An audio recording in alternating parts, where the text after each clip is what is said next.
Welcome back to the Morning Show here on Arise News. It's time now to review headlines on today's newspapers with the Ombudsman of This Day and Arise Media Group and This Day Newspaper Limited Group Executive Director Kaide Komalafe, or as we love to call you here, KK. Happy Sunday. Good morning. Good morning. Good morning. Good morning. Thank you. All right. Miss OG and Shaitan today. Yes. OG couldn't make it. All right. Let's go straight into the review of the newspaper. We'll start as always with This Day, the newspaper of record. Let's take it from top to bottom. The window story here is on business. It says sharp rise in imports. Steady exports pushed Nigeria's foreign trade to 36.6 trillion naira in quarter 4 of 2024, says MBS. And then the rider shows the countries where we're dealing with, the countries we're dealing with in terms of export and import. Netherlands, France, Spain, India, Indonesia emerge as Nigeria's largest export destination, while China, India, Belgium, US, France remain top import sources. And under that, the strip story, to curb rising inflation, federal government raises 2.72 trillion naira from Treasury bills market in just 2 months. A lot of people, I mean, the jury is still out on the best approach to curb inflation and, suck in a lot of cash from the system. But it looks like that is the method that the CBN has adopted. Under the masthead at 2025 International Women's Day, Tinubu First Lady Atiku Abdulrazak hailed Nigerian women's resilience, hard work. And if we tie that to the cover picture showing that's the celebrated International Women's Day, we have our own Director General of the World Trade Organization, Dr. Ngozi Okonjo-Iweala, together with the former German Chancellor, Angela Merkel, during the fireside chat to commemorate the International Women's Day organized by the WTO in Geneva, Switzerland, yesterday. The second lead, what we will call second lead in the newsroom, KK, the story says, citing party's constitution, South-South zone of PDP, DES, NWC, insists zonal Congress constitutional. And the riders say, rejects zonal caretaker committee, article debunks defection report, advocates coalition to sack APC. That story will be found on page 5 of today's newspaper. And the big story itself, the lead, were traumatized by Akpoti-Uduaghan's sexual harassment allegations, says Akpabio, who is the Senate president, and the rider, Natasha, suspended for misconduct, not sexual assault allegation. Senate leader insists. There you have two important principal officers of the Nigerian Senate. The president himself, Akpabio, and the Senate leader, insisting that the senator representing Kogi Central was suspended not because of the allegation of sexual impropriety that she leveled against the Senate president, but because of her conduct that they found, not in tandem with the rules of the Senate. And of course, that we had a fairly animated discussion on this same subject last week Sunday. But in addition to those who have, waded in, we have, as at that time, we've since had the First Lady of the Federation, who spent 12 years in the Senate herself, weighing in some ways. And just lately, I think by yesterday, the wife of the former governor of Ekiti State, that's Dr. Fukadi Fayemi, Erelu BC Fayemi, also coming out, standing solidly behind Senator Natasha, with an article. So this is a subject that won't go away anytime soon, given the fact that, a lot of people are invested one way or the other, emotions, facts, etc. on the matter. And last but not the least, Tinubu rejoices with age-long ally, friend Yemi Osinbajo at 68. The former vice president clocked 68, I believe, yesterday. And the president says, you are still my associate, you are still my paddy. We'll always be friends. Congratulations to the former vice president, Professor Yemi Osinbajo, on clocking 68. And the president, Asiwaju of the universe, has kind words, for him. A lot of people might be thinking, oh, what's the relationship between the two? Well, the president here is saying that you are still my person, and I celebrate you on your 68th birthday. Those are the stories, KK. Of course, with emphasis on the lead story, if you don't mind. And this is why are you laughing? And it's not funny. Our Senate president is traumatized. Yeah. He says he's traumatized. Well, he alleges he's traumatized. I guess you have to prove it. He says the issue, what Senator Akpoti-Uduaghan has done is traumatizing, not only to himself, but also to the Senate in general. By the way, KK, as you will have seen, I think about 3 or 4 other newspapers also led with the same story. The Nation, Punch, Daily Independent. All the newspapers. Exactly. And most of them as lead stories. As lead story. Absolutely. Over to you. But shall we start with the last item that you took on the front page of this day? And that is the birthday of the former Vice President, Professor Yemi Osinbajo. I think it'd be in order to join the President in saying happy birthday to the former Vice President. Yeah. Yes. A great Nigerian. Indeed. And a great statesman as well. Yeah, and a good human being, yeah. So happy birthday to Professor Osinbajo. Yeah. Now, in reviewing the front page of this day, with your permission, I like that we start with the strip. No, yes. With the strip, under the masthead, and then take it along with the photo, because it's actually celebrating because what happened yesterday. Yes, and this month really is the Women's Month. Around the world, activities will be organized in different organizations and individuals, to celebrate the International Women's Day. And if you like, in my own record, that is the story of the day. The International Women's Day, and it is important on an occasion like this, especially that leaders, the president and other leaders, are sending messages to on the occasion.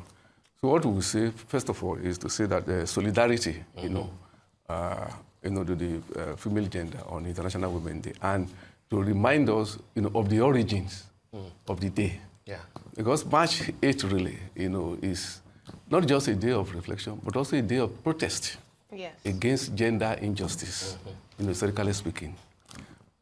Well, more than a century ago, in 1929, when Comrade Clara Zetkin, a member of the German Communist Party and an associate of Lenin, who was the leader of the Bolshevik Revolution, was the woman who, a Marxist feminist, by the way, who forbade the proposal that March 8 should be marked annually as a day of solidarity, with the female gender.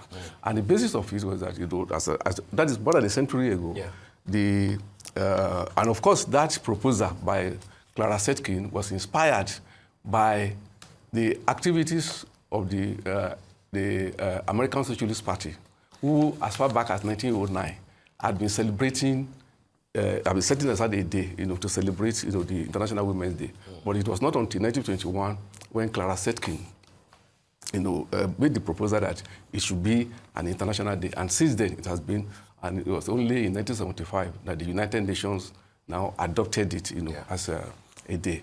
Now, why are we going back to the origin? Is so that what were the reasons then? Yeah. The reason was because it was established that in different spheres, political, socio-economic, cultural, and others, that you can actually establish a case of oppression, a case of injustice against the female gender, and that is gone from generation to generation, and then, I mean, what I'm trying to draw attention to the leftist origin of the celebration is that yes, exactly, that as Marxist feminists, those of them who were in the Socialist International, were able to establish that just as in society you have different levels of oppression which you fight for. You have the class oppression, which of course which will confront with class struggle. You have nationalist oppression, which is why you talk of the national question, but also that clearly there is gender oppression, in material terms, and that you could actually see it in the way, I mean, from being a girl to being a woman, that the female gender has suffered, in different societies, this oppression. So it should be a day, in which we reflect on, not just reflect on this, but also voices should be raised in protest, and those who are in position, in terms of making policies to redress the situation, they should have it. For instance, this year, I mean, the theme is that sort of, the acceleration of efforts, but like some people will say that what we are even having in Nigeria today, you can actually see is a deceleration, in terms of ensuring gender equity, gender justice, and the way we have it.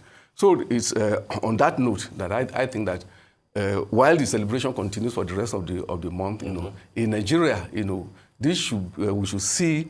Beyond the statements of solidarity, and we should see policy steps, that could be taken, to redress it. And in doing so, it's also advisable that advocacy for gender equality should focus on material issues affecting the female gender. If you permit, just only a few days ago, in this same month of March, something happened in Benue State, and that is what essentially March 8 is about.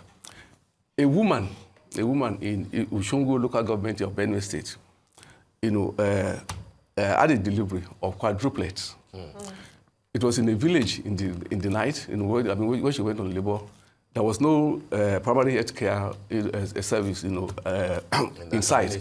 The woman had to be carried in a wheelbarrow. Wow. In the 21st century, in Nigeria, yes, had to be carried in a wheelbarrow. Yes, in Benue State, so that she would have a medical service. On the way, she had the delivery, the 4 babies were delivered, but because of excessive bleeding, the mother died, and the 4 babies died. Wow, so sad. So this brings into focus the question of maternal mortality. So the struggle, to put an end, to the scourge of maternal mortality is what March 8 is about, and these are the issues. So when you are talking of March 8, the issue of women, not just those things that interest,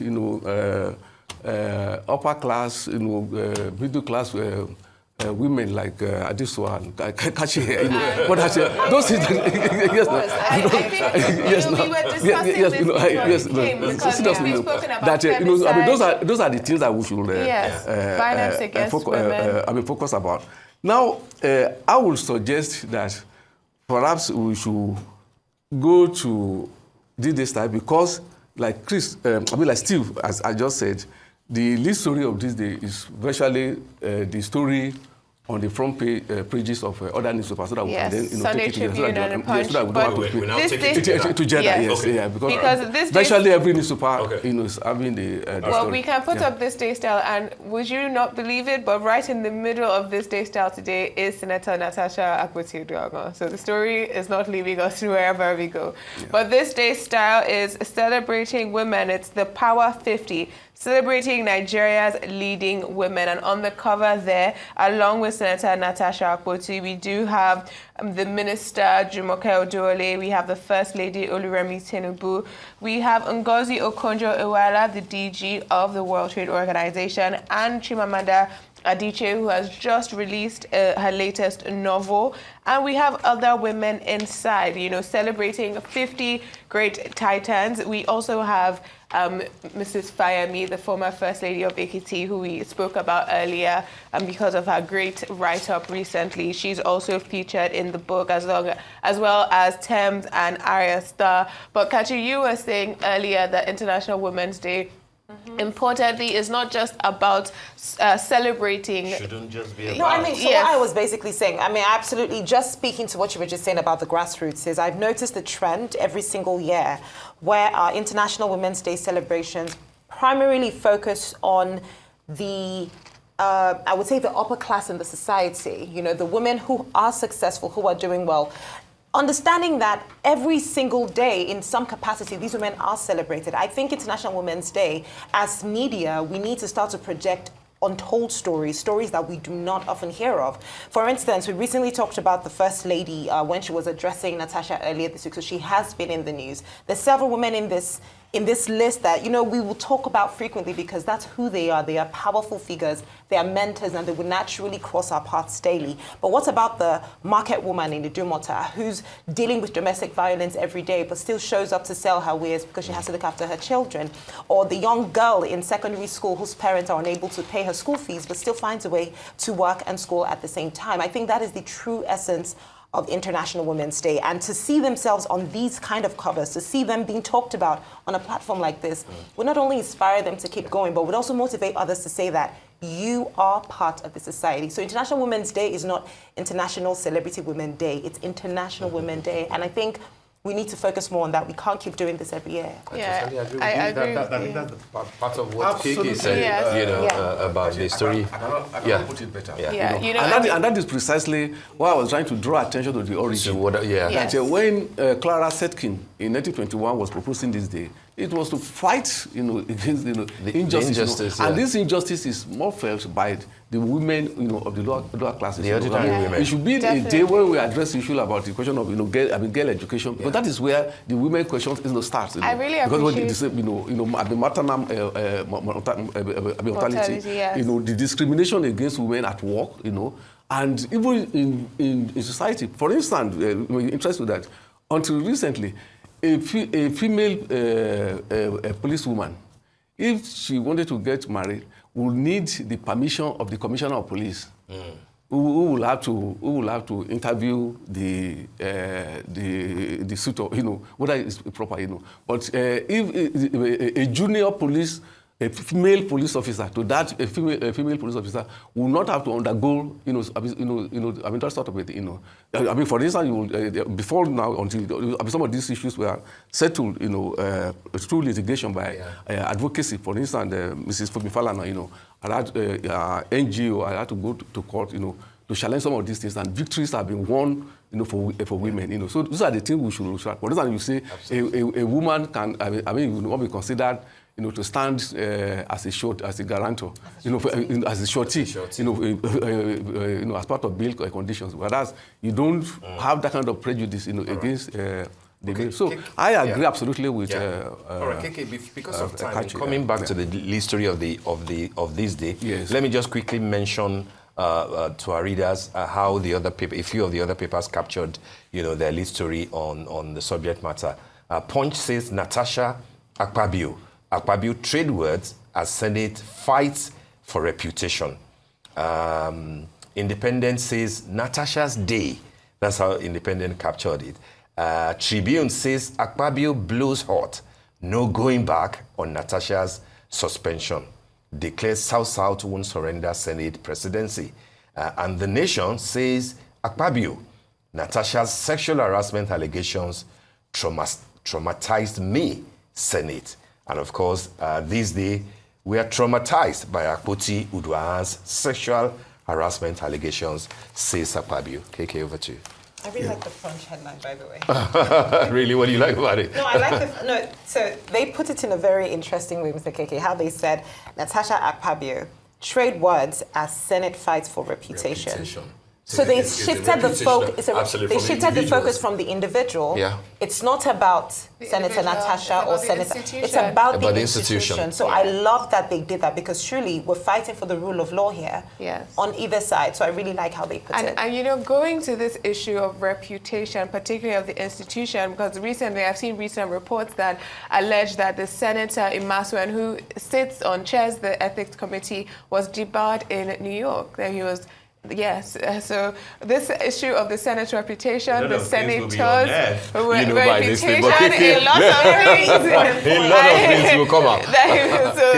Yeah. Over to you, sir. Yes, as a preface, if you permit, I still insist that what we are having is not Akpabio Natasha Day. It's International Women's Day. Yes. But now, the headline of Independence even says that it's Natasha's Day. You know? It is still International Women's Day and not Akpabio Natasha Day. But then the issue there is that at this stage, I think it is advisable that the Senate, apparently its leadership, should have some introspection, because it was, they must distinguish between what they, as the story of, the front page, the lead story of this day, puts it.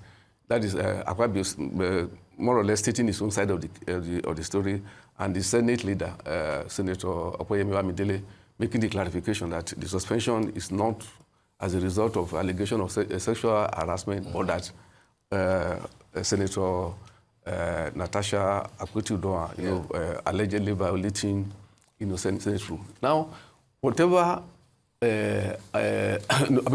whatever may be the legitimacy of the case they are making, they should be conscious of the public perception. Absolutely. And that again goes back to the question of that all parties should ensure that the institution of the Senate, is protected. The integrity, the way the Senate is a public institution, is supposed to serve, the public. So the way the public, perceives the Senate, the senators should be conscious of that, and they should do it. Because that is the whole thing about legitimacy. It is not whether you are acting legally or not, but whether the public perception thinks that what you are doing is right. Well so I think they should really think about it, and this. And that should help them in resolving this matter. And I still insist that historically the Senate or the National Assembly generally has the capacity, to resolve all these contradictions. Yeah. Don't forget, more than 20 years ago, there was a case, a male senator assaulted a female senator. Are you talking about Senator? I don't want to go there. Then in the same month, the same month, a female senator assaulted. A female member of House of Representatives assaulted another male member of House of Representatives. But then that was more than 20 years ago. The National Assembly, both the Senate and the House of Reps, on those occasions, we were able to resolve it, and those who had, were disciplined, and the matters were arrested. Yeah. Thank you so much, KK. Was anyone in those cases suspended for 6 months? Well, you can read up on that is why I said they should. That's why I said they should have a rethink.